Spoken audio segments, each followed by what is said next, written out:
Hey, dear Tyler, good evening. How are you doing? I hope you're good. I hope you're fine. I hope your week has been going well, and I hope that the month has been an amazing one for you. We're about rounding up like 6 months into the year, the 6th month rather, right? So we're entering into the next half of the year, and it's been a year to remember. Quite a lot of stories, quite a lot of good things have been happening, especially for me as an individual. I've seen God's faithfulness in a lot of things. I have experienced favor to a large extent, and yeah, even in the podcasting sense, there has been a lot of progress, for us, and I'm just grateful to be able to continually share my journey with you and then share the journey of other people. It's been quite a journey, and oh my god, today is 28th, so apparently tomorrow, being the 29th of June, is going to be Dear Tyla's 3rd anniversary, which is pretty crazy. I did not even put it into consideration. It's just now that I thought about it. Wow, that's crazy. Dear Tyla's 3rd anniversary. So I actually had something else that I wanted to talk about, but me just getting that little reminder that tomorrow is actually Dear Tyla's 3rd anniversary. Why not? Let me just I'll have to change topic and then leave whatever I have for another time. I will figure out a theme. I'll figure out the topic or whatever, a title for this podcast when I'm done. But let me just talk about the journey of Dear Tyla and how it's important, to believe in whatever vision God gives you.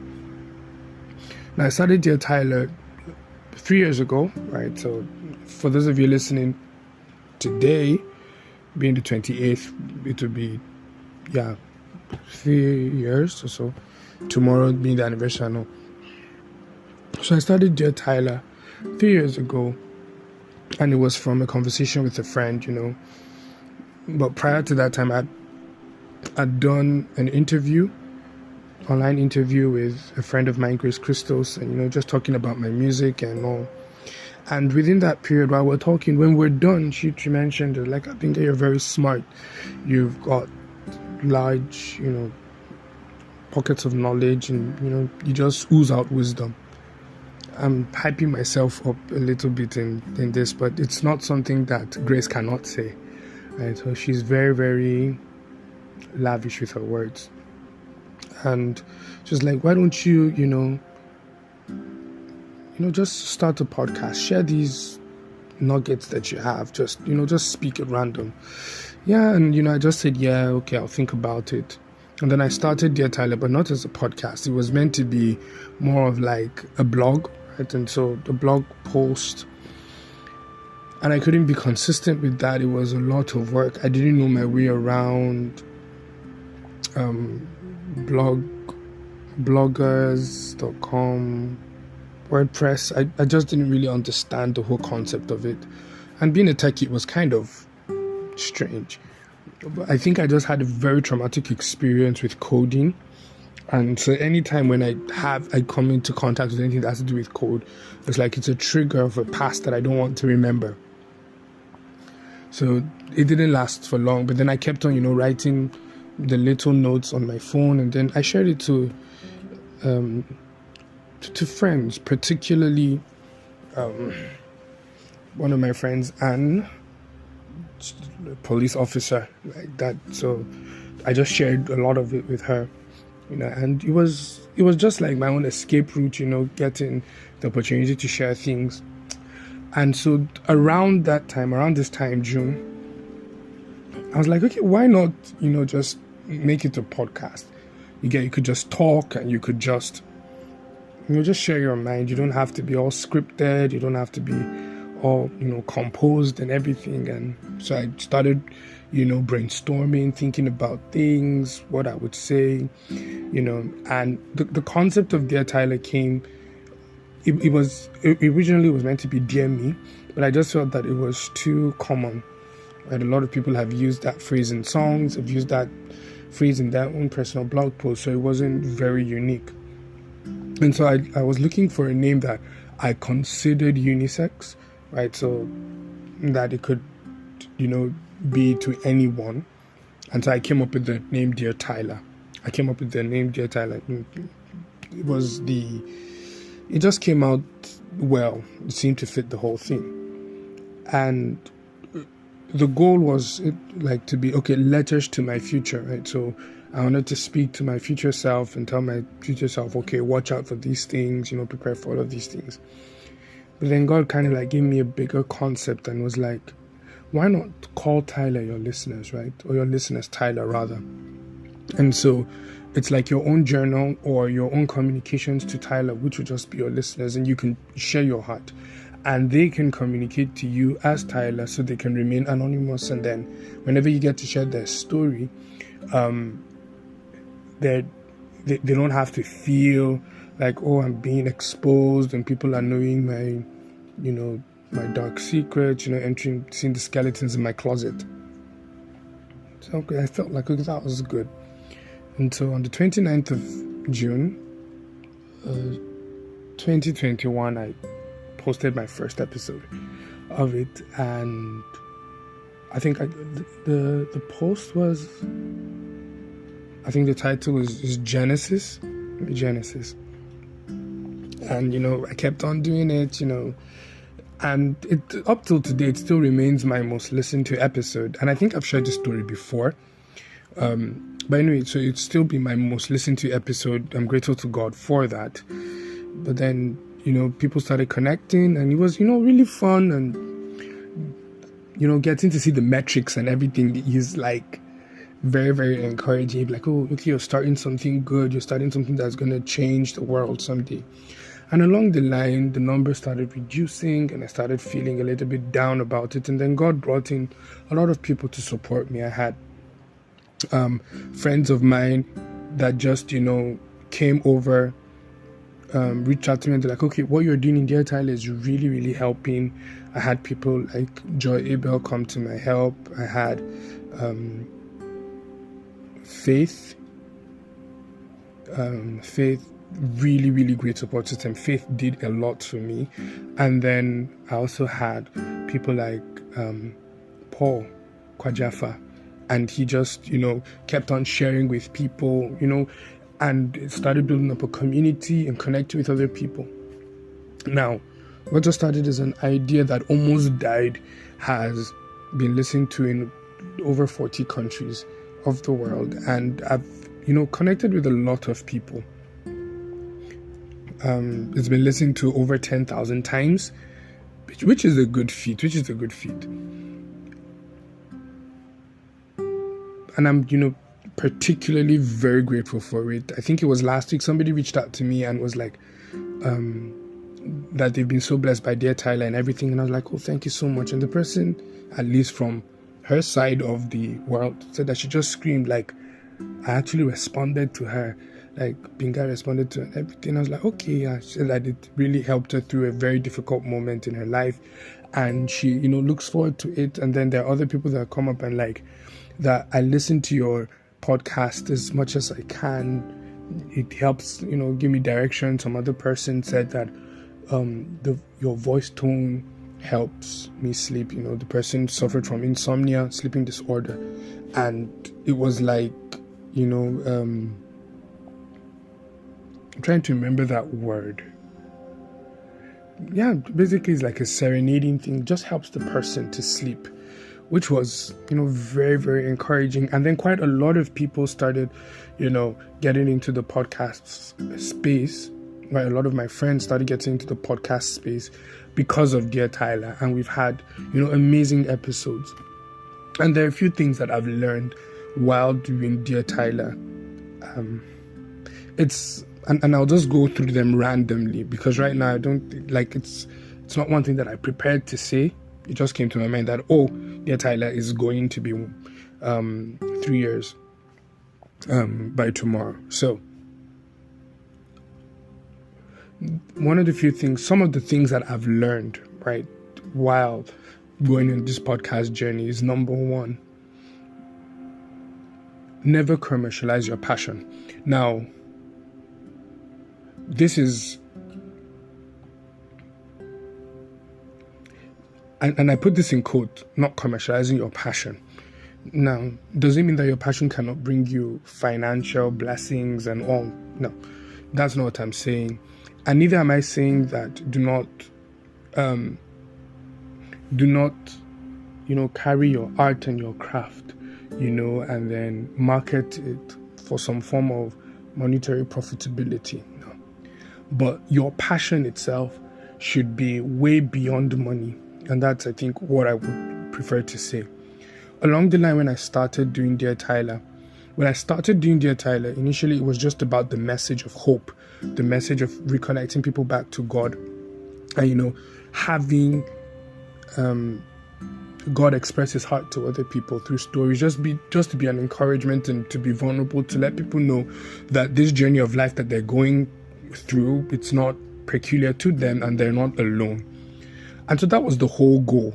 The whole purpose of it was just to share that. And, over time, studying more about podcasts, and I realized that, you can actually make a lot of money from it.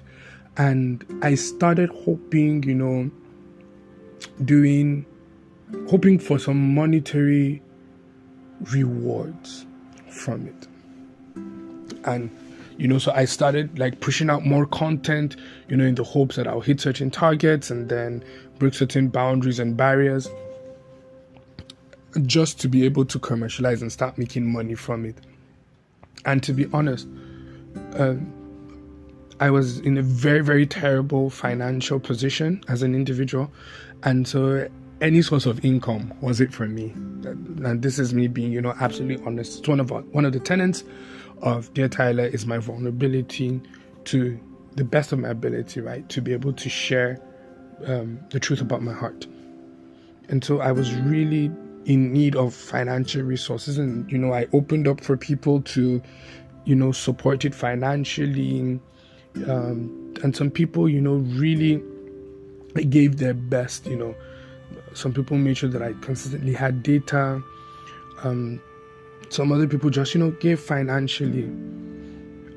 And I would be very honest that there was a lot of financial mismanagement from my own side, and it just got to a point that I had to cut it off. And I was like, okay, I'm not going to collect any form of support until I handle this obsession for just creating wealth out of this. And within that period, to be very honest, my passion for creating content reduced, because it's like the more I did, the less people connected to what I was doing, and the goal shifted from being a blessing to people to raising funds. And when the funds didn't come, it was like the aim of the podcast was being defeated. And I had to go on a retreat, and God had to remind me that you didn't start Dear Tyla to cash out. That the possibility of cashing out in a particular passion doesn't mean that the goal of the passion should become a commercial entity. It's something that I also experienced as a songwriter. I would write songs a lot over time and, just enjoy the process of songwriting. But then over time, when I started selling songs on Fiverr and, making the few dollars here, 10, 20, 30, and sometimes being, we're blessed enough to make $80 back then, I started getting to the point where I was driven by the financial rewards. And so when I write a song and then the client that I'm working for says that, oh no, I don't really like the song, it doesn't capture the thought and everything, and they maybe gave you bad reviews or something like that, it had a stain in my desire, my passion, right? And it just got to a point that I started questioning myself as a songwriter and stopped writing songs, ultimately, because what was a passion now became a commercial entity. So what I'm saying with the point about not commercializing your passion is that no matter what your passion can bring you in monetary terms, right? Never get to the point that the monetary value becomes the purpose behind your passion. Never get to that point.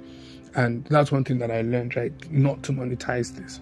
So I could monetize the teaching, people how to connect. How to start up a podcast. Yeah, why not? It's a good resource, and it has been a blessing. And if you still want to learn how to podcast, right, it's still open. There'll soon be a price review and everything.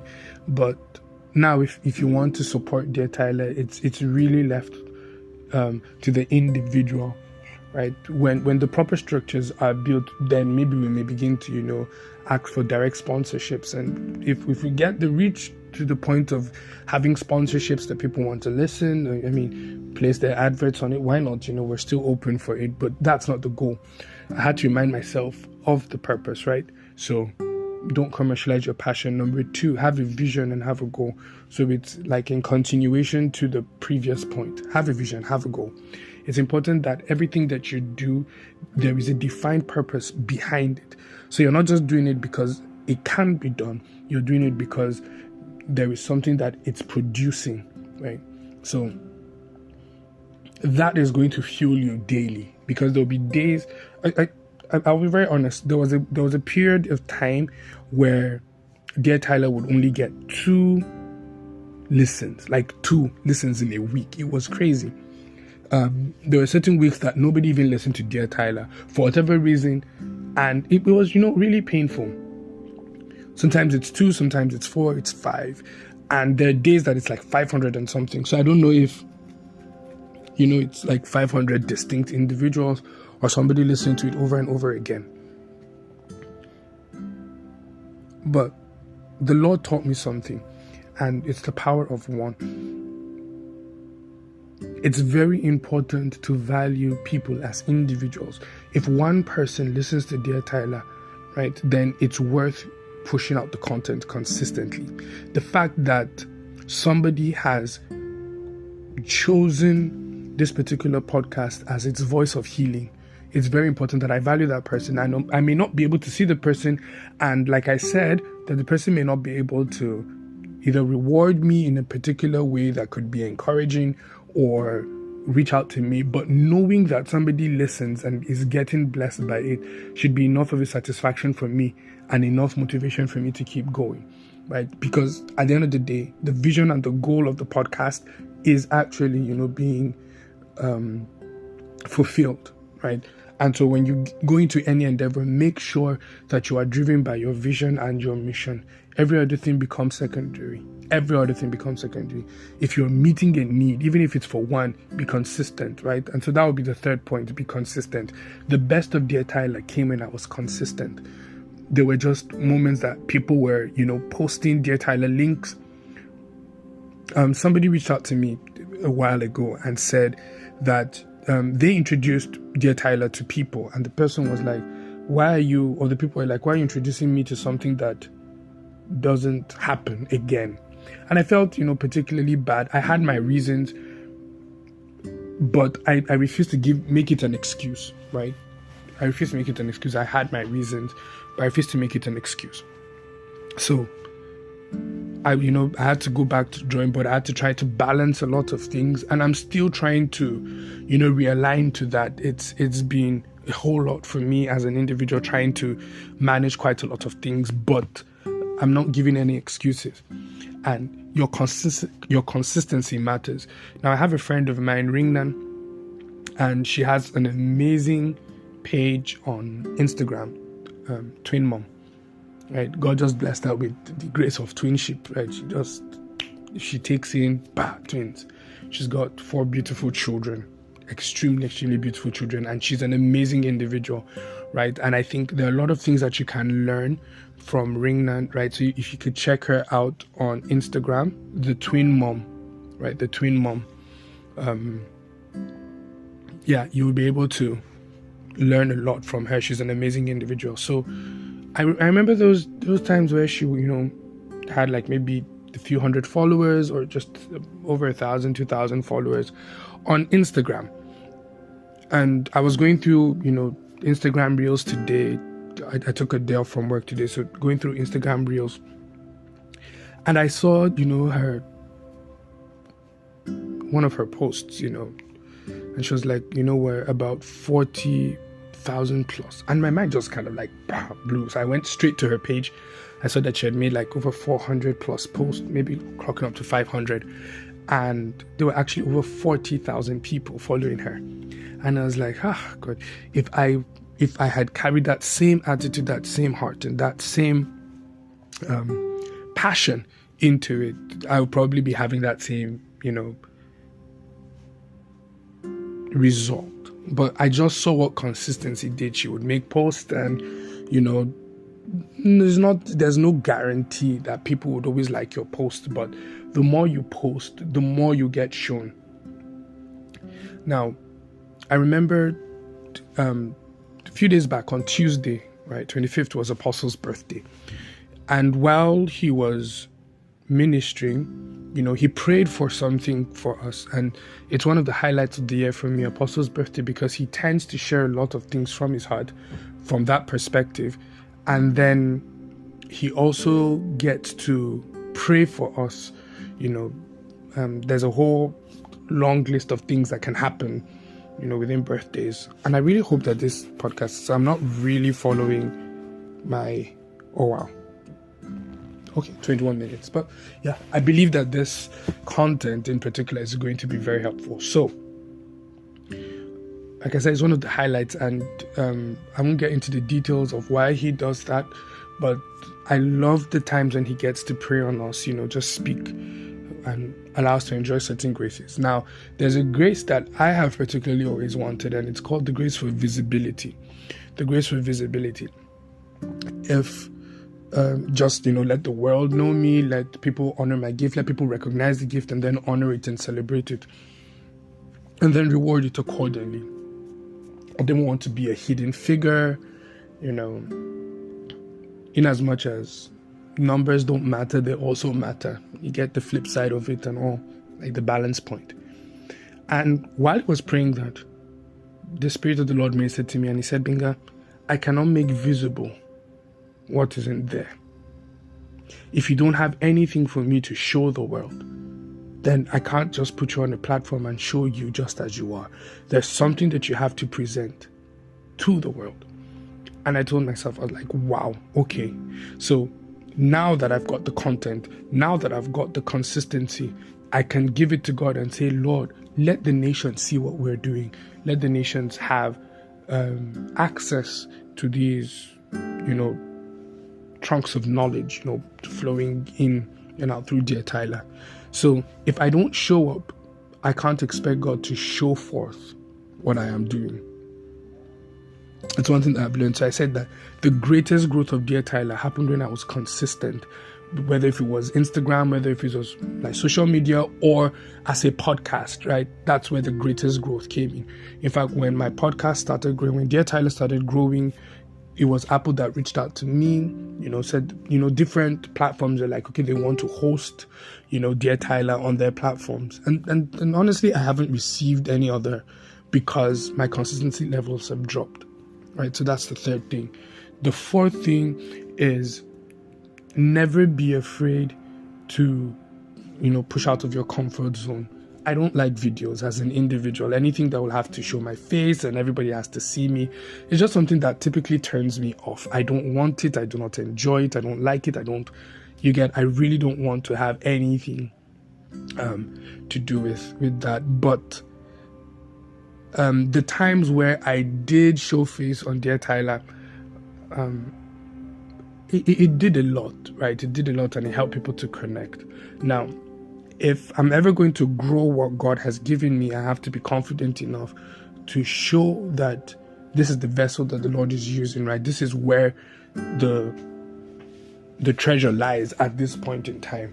And I should be confident about it. It may not be my thing, but it is profitable, right, to the growth of this.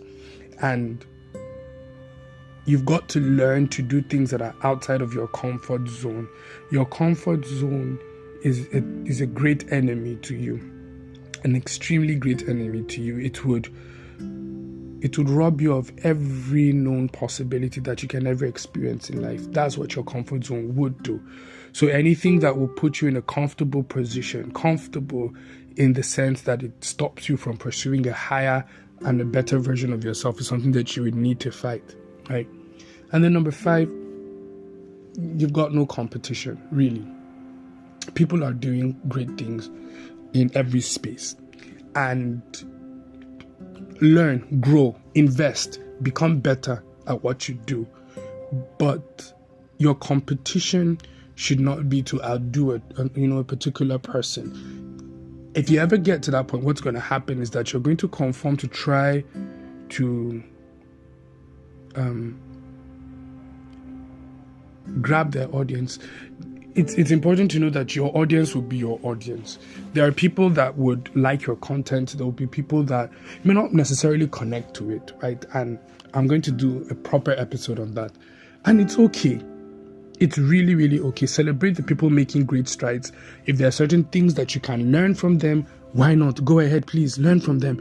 But if there are certain things that you feel you must do to be relevant, right? If it does not fit into the goals, if it does not fit into the vision, do not be under any pressure to do it, right? I desire that Dear Tyla one day will be the most listened to podcast in the world, right? And it's a vision, it's a dream, it's a hope. And I hope that the nations of the world, all over the world, they would sit down and be listening to episodes of Dear Tyla, right? Now, all I have to do is to be consistent, grow, learn, get more knowledge, right? Invest in myself, invest in this enterprise, in this organization. But every other person is not my concern. My goal is not to outdo another person or push a person off, the scene. Something happened recently and I made a post. So being friends with Jimmy and David Dam for a long time has been really, really good. And something happened. We went for David Dam's brother's wedding, just took a picture. And I posted the picture on Instagram and I made 2 of them collaborators in the post. And that's the post that has had the highest number of likes. I've never had over 1,000. This is, I think, over 1,000, clocking up to 2,000. Now, my mind wants to tell me that, oh, Binga, you got 2,000 likes. No. Everybody that connects to David Dam and connects to Jimmy connected to that post. So because they collaborated with it, I got their audience, they got mine, right? So I enjoyed the benefit of collaboration. And that's what should be in our minds, collaborating and not competition, right? If there's one thing that I'm going to do in the next phase of Dear Tyla is really see how I can collaborate with a lot of other podcasters, right? And become better. And that's one thing that you can do, right? In whatever enterprise that you're running, whatever you're doing, your ability to collaborate with other people and then leech on their experience, leech on their knowledge, maybe leeching is not the proper word, but then, feed on the, it's like I'm even getting worse, to connect with their knowledge, to connect with their experience, to connect with their audience, right? It's very, very important. Do that, right? If you're a tailor, seamstress, or however you'd like to call it, you connect with fashion designers, connect with bloggers or whatever. Share the audience, share the expertise, right? And at the end of the day, you both experience growth, right? So there's no competition really. If you look at life through the eyes of collaboration, right? Your collaboration or you're collaborating with other people would be a great, great benefit to you, right? So you're not in competition with anyone. If you seek anything from anyone, it's to seek the ability to learn and to collaborate with them and then to grow ultimately, right? And I think I've spoken quite a lot. There are other things that I think I could share, but I don't want to make this particular episode so stretchy and difficult to continue listening to. But I'm sincerely grateful to everyone that has listened to Dear Tyla and has been helped by it. just, I think early this morning or yesterday, somebody listened to one of the first few episodes that I did about my battle with depression. And the person said, oh, I was being depressed and I just found your podcast about depression and it really helped me. Thank you. And it's an honor and a privilege to know that my little contribution through this podcast is helping a lot of people. And there are a lot of people that have invested so much of their time, their prayer, their resources in helping Dear Tyla grow. And this is me saying thank you. This is my commitment to nurturing this vision. It's a vision that I have not been very faithful to, and I have neglected to a large extent, given a lot of reasons and tried to create a lot of excuses for it, but no excuse is worthy of not showing up. So I want to thank everyone that has contributed to Dear Tyla, and I know that we're going to do better. I'm going to do better as an individual, and God is going to help us to do better as a community, right? So thank you. It's been three amazing years, and we trust God for the best, that we would have more experiences. God will lift us up, right? And keep on praying for me. Keep on, reaching out as much as you can. All of your comments, all of your engagements on Dear Tyla are truly, truly helpful, right? It helps me mentally, psychologically, and it's a great motivator for me. So thank you so much to everyone. Happy birthday to Dear Tyla. Happy 3 years. We're growing and God is faithful. So I think I could just end this episode here, and in the next episode that we're gonna have, I'll be able to talk about some other things a little bit more in that's just outside a bit like Dear Tyla vision and all. But thank you so much. Remember that I love you, I believe in you, and I'm always rooting for you. Do have a lovely day, night, or whatever time it is. Take care. Bye.